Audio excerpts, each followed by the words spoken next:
never-ending campaign to bring you guys exciting new content.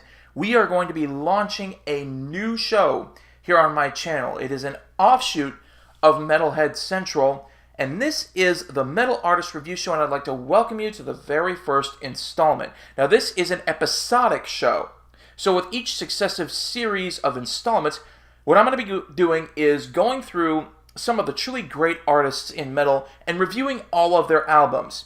Now, this won't be a weekly thing like Metalhead Central is. This will be every so often as I'm able to get them out. Please bear with me.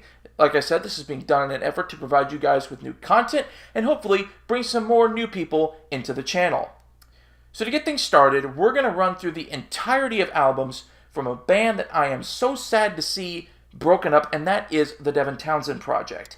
Their surprise hiatus and then breakup from last year to this year left a hole in the prog metal landscape that may never be filled again. Or if it is filled, it won't be filled in the same way. It'll be kind of like trying to fit, the square peg into the circular hole.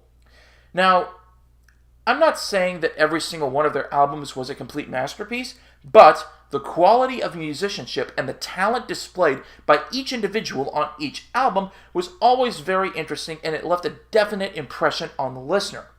So, I'm going to be reviewing each one of their albums in depth individually, and in this episode, I'm going to be doing their very first album, Key. It was released in 2009 on Devin's own record label, Heavy Debbie Records. Very, very appropriate name. Oh, and a little bit of disclaimer, I won't be doing their 3 live albums, Retinal Circus, live at Royal Albert Hall, where they did all the Ziltoid stuff, and when they did the thing with the orchestra in Plovdiv, where they ran through Ocean Machine in full. All 3 are amazing records. I highly recommend them, but they span Devin's entire career. It's some stuff outside of the project, and we're going to be focusing really on the project here. As I said, I highly recommend all 3 albums. They are terrific. But I do have a preference. Live at Royal Albert Hall, I believe, is the best live album that the project ever put out. So the first thing you notice about Key is the sheer amount of difference between it and Devin's earlier work with Strapping Young Lad. Now, Strapping Young Lad was a way more aggressive group with Gene Hoglan's hardcore death metal style drumming, and Jed Simon and Devin's twin guitar attack, and Byron Stroud's intense bass playing. The Devin Townsend Project's first album had no shortage of talented musicians on it. Devin handled all the guitars, lead vocals, and even some of the bass work. John Savoy was brought in to do the rest of the bass stuff, and Doris Maxwell, who had done session work for bands like Heart and Jefferson Airplane, handled the drum work. Dave Young, whom Devin Townsend Project fans will know as the lead guitarist for the band in their latter years, handled the keyboards on this album, and he did a very good job with them. Now, Key is an album that rides the roller coaster from the harder stuff like you would expect from a band like Strapping Young Lad to the acoustic, ethereal, and atmospheric stuff that will be explored more on the project's later album, Ghost. Some of the stuff on here is really beautiful in its own musical way, and other stuff is beautiful in a twisted, intensely catchy way. Some elements of it are very much progressive metal, while other elements fall more on the prog rock and, dare I say, even acoustic rock side of things. The album begins with an instrumental track entitled A Monday, which is basically some acoustic strumming. It's very beautiful, and it sets the mood for the rest of the album rather well. That's followed up by the songs Coast, Disruptor, and Gato, which run the gambit from the softly beautiful to the intensely crunchy, but they never lose their catchiness in that crunchiness. Some bands fall into the trap of we have to be so heavy that our songs just aren't memorable because they lose the listener in their heaviness. Now, Gato is one of these songs where it's heavy, but it's heavy in a sense that you want to listen to it. It's got one of the coolest choruses I've ever heard, and a metal song with really confusing lyrics surrounding felines. Only Devin could pull that off.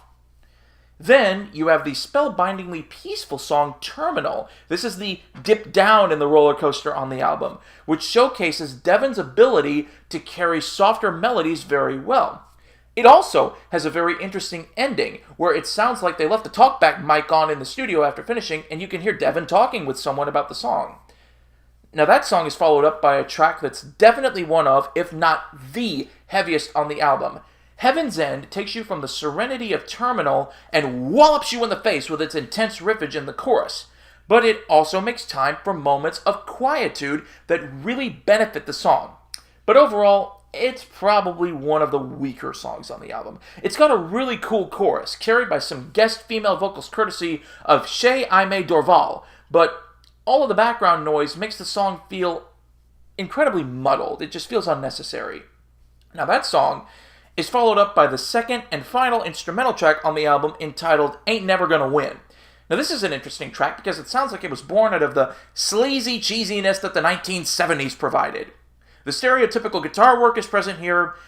It's kind of creative, but just a little too far-fetched for my taste. It's still an interesting track, but A Monday, in my opinion, was the better out of the two instrumental tracks on this album. Following that is the song Winter, which features more of the peaceful and serene music that Coast and Terminal provided. It's almost instrumental, with the repetition of one line comprising the entirety of the song's lyrical content. It's also got a section in the middle that, dare I say, nearly turns industrial for a second or two. But it fits the song. Yeah, I know, Devin Townsend mixed with Rammstein. Go figure. Next we have the song Train Fire, which, as its title suggests, is built around this bouncy train beat courtesy of Mr. Maxwell behind the kit. Devin also has some vocal effects added that make him sound like he's Johnny Cash or Elvis Presley. It sounds right out of the 1950s. It sounds really, really neat. It also has one of the best choruses on the album. Shea Dorval guests again, and she sounds great here. She and Devin do a great job of blending their voices to complement each other. It sounds a lot like what Devin and Anneke van Giersbergen would do on later albums. That track is followed up by Lady Helen, which once again returns to the peaceful and serene atmosphere featured earlier on the album. The small backing guitar riff sounds nice, and Devin sings in a very soothing and comforting fashion. It's really, really, really good. I also like the brushwork used by Maxwell behind the kit on this track. Next, we have the title track, Key.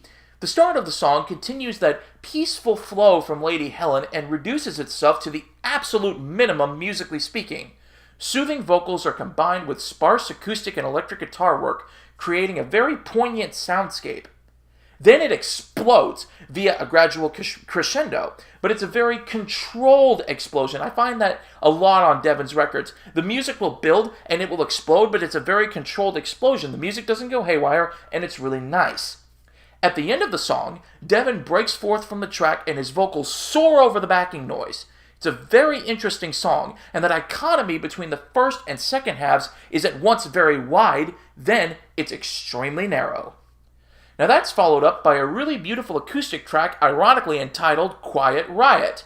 Now, whether or not this was named after the 80s rock band, I don't know, but considering that it is Devin Townsend, it probably was. Anywho, this track is another very soothing one, and it's a nice way to begin to bring the album to a close. It ends with about 40 seconds of complete silence, like there's nothing going on, which is odd, but in a way it works. And the final track on the album is the 2-minute and 54-second Demon League. Fittingly, it's a very minimalistic track that closes an absolute roller coaster of an album. It's simply Devin's faded vocals over 3 electric guitar triplets played over and over again. Afterwards, the track fades out as you hear the sound of a door closing, thus putting an end to all of this. Overall, this album was an interesting one, and especially one that launched a band that was big in the prog metal world. The differences and dynamics here are very well done, and I would return to more than a few of these songs. The problems I have here are with the heavier portions of the album. Bear with me, please. They are very well done, but they seem to outshine the softer and more contemplative moments just a little bit. And that's a very, very small criticism, but a criticism nonetheless. So, in light of that, and using a different scoring scale than we use on Metalhead Central, I'm giving Key by the Devin Townsend Project a solid 8.5 out of 10. Thanks for watching. Click like and subscribe for more of this, and don't forget to check out the other series, Metalhead Central. Since this is a work in progress, I would love to hear what y'all think of it, so don't forget to drop a comment down below. Thanks again, and I'll see y'all next time on the Metal Artist Review Show, where we will be reviewing the Devin Townsend Project's next album, Addicted.